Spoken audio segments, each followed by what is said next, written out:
大家好，我是小颖。吃不完的西瓜，千万不要放冰箱。教你一个土方法，放1周照样新鲜。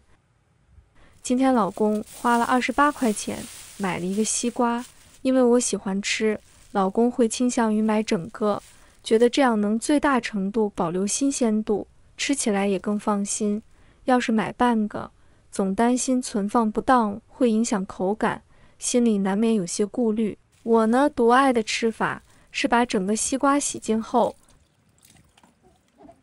放进冰箱冷藏一阵子，等凉气慢慢渗透进去，再取出来切开。鲜红的瓜瓤裹着丝丝凉意，咬上一口，清甜的汁水在舌尖迸发，瞬间驱散了夏日的燥热，解渴又爽口。那种冰爽沁心的感觉，真是让人回味无穷。不过，吃剩的西瓜其实不适合往冰箱里放，可现实中常遇到这种情况：一家6口人，买个西瓜总吃不完，可看着那诱人的瓜，又实在忍不住想买，结果每次买了西瓜都得吃2、3天才能吃完，时间一长，西瓜就变味了，甚至烂掉。这全是因为没找到好的保存办法，明明是想享受清甜，却因为保存不当浪费了，实在可惜。今天要给大家分享一个水果店老板教我的西瓜保存土方法，学会了能解决不少麻烦。当西瓜没吃完时，先准备适量保鲜膜，仔细地覆盖在西瓜表面，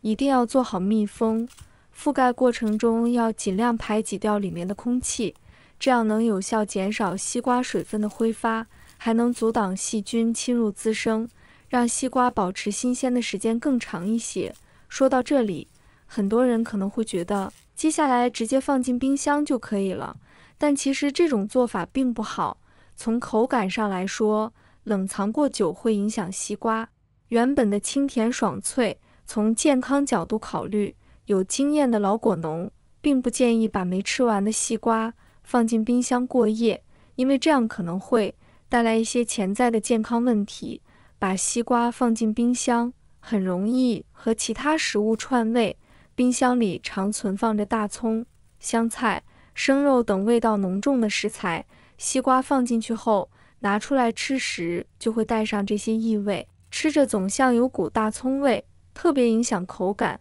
更关键的是，冰箱并非无菌环境，其中常见的沙门氏菌、伊尔生菌、致褐菌和李斯特菌等4种细菌容易在西瓜上滋生。当这些被污染的西瓜从冰箱取出，在常温环境后，沙门氏菌会苏醒并快速繁殖，这也是有些人吃了隔夜冰镇西瓜后出现腹痛、腹泻、呕吐等不适症状的原因。其次，天气热就需要储存大量蔬菜水果，冰箱早已负荷满满，可西瓜偏偏个头极大，塞进去更是让本就拥挤的空间雪上加霜。更麻烦的是，把西瓜放进冰箱既耗电又占地方，实在不划算。其实完全可以换种方式，比如用网袋将西瓜挂在通风阴凉处，既不占冰箱空间，还能省下不少电费，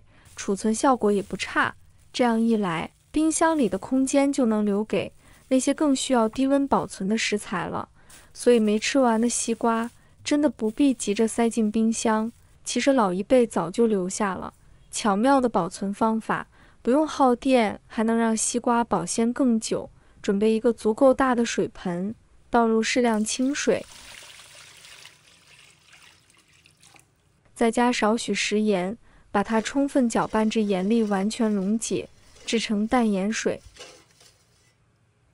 接着把吃剩的西瓜放进去，注意水面只需没过西瓜的一半，千万不能完全淹没。要是水漫进西瓜内部，反而会加速腐烂变质。处理好之后，将水盆挪到阴凉干燥的地方静置，这样保存的西瓜若想保持最佳口感，放2天没问题。即便不那么在意口感，存放3天也依然可以食用。这其中的道理很简单，凉水能给西瓜提供持续的低温环境，起到类似冷藏的降温效果，而食盐则能发挥杀菌抑菌的作用，抑制微生物滋生，两者结合，自然能有效延长西瓜的保鲜期。保存期间也有小窍门，如果只放1-2天，完全不用换水，要是想存得更久，就得定期换水，保持水质清凉，大概2天换一次就合适。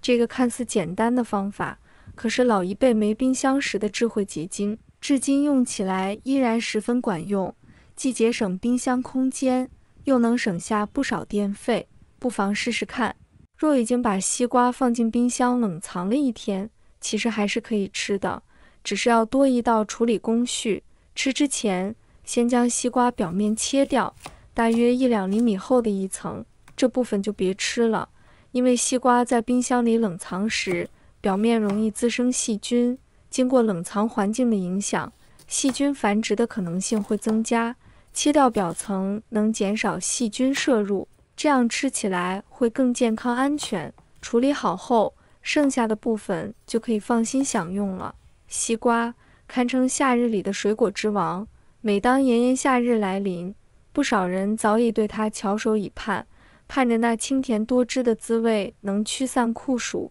虽说如今技术发达，一年四季都能买到西瓜，但唯有夏季的西瓜才真正称得上香甜多汁，那股子清爽滋味是其他季节的西瓜远远比不上的。所以趁着这美好的季节，想吃西瓜就尽情买吧。学会一个储存西瓜的小技巧，再也不用担心1-2个人吃不完一个西瓜了，只要好好保存，连续吃2-3天都不成问题。以后家里的西瓜吃不完时，不妨试试这样做，把西瓜的切面用盐水清洗一下，然后放进保鲜袋里，样存放几天再拿出来吃，口感还和刚买回来时一样新鲜呢。悄悄告诉大家一个挑西瓜的小秘密，一般人我可不爱传哦。要是想让买到的西瓜口感更出众，选的时候得留意这几点，尽量挑瓜皮脆爽的，表面纹路整齐清晰的，还有拍一拍西瓜的声音，掂一下重量。